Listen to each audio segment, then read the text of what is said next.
Okay, in this video, we are going to go over the Power of 10 review worksheet that is included in this assignment. So make sure that you have it printed or pulled up so that you can follow along and fill out those notes. I just want to give you all a quick reminder that you can pause these videos at any time during the lesson and you can re-watch them as many times as needed. Okay, make sure you have Powers of 10 review out. Anything to the power of 0 is 1. Very important. Anything to the power of 0 is 1. A negative exponent does not mean a negative value. You will not get negative answers. A negative exponent gives you a fraction and decimal.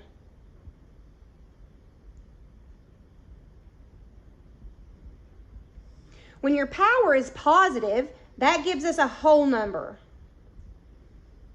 For example, we would have a 1, a 10, a 100, a 1,000, etc.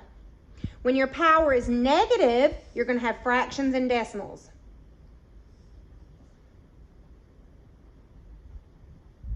So you're going to have things like 1/10, which is equal to 0.1. You could have 1 over 100, which is 1/100th, 0.01. You could also have 1 over 1,000, which is 1/1000th, 0.001. Just a reminder that the power tells you the number of zeros in standard form. So let's complete this chart. It says exponential form. Exponential form means exponent. So 10 squared. Going down the chart. Expanded form makes it wide. 10 times 10. Uh-oh. So how many zeros are we going to have in our answer? Well, the power is 2, so that means our answer will have 2 zeros. In standard form, 10 squared is 100. Going to the next column, 10 to the negative third. In expanded form, it's going to be a fraction. We're going to have a numerator of 1 and a denominator of 10 times 10 times 10. In our answer, we're going to have 3 zeros because the power is -3. In standard form, we're going to have a fraction and a decimal. The fraction will be 1 over 1 with 3 zeros, 1, 2, 3.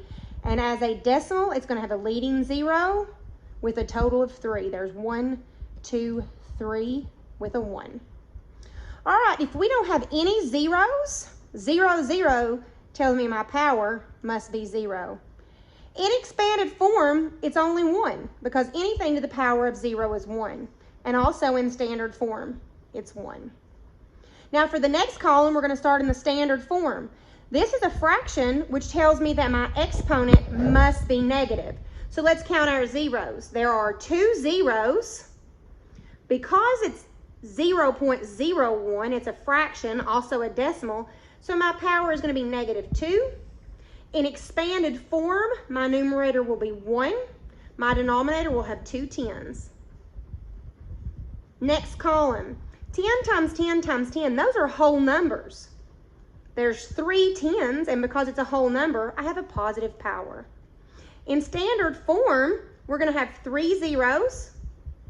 And standard form is going to be a whole number. It's going to be 1 with 3 zeros. 1 over 10 times 10, if you'll notice, we have 1 over 10 times 10 in this column. So these are going to be exactly the same.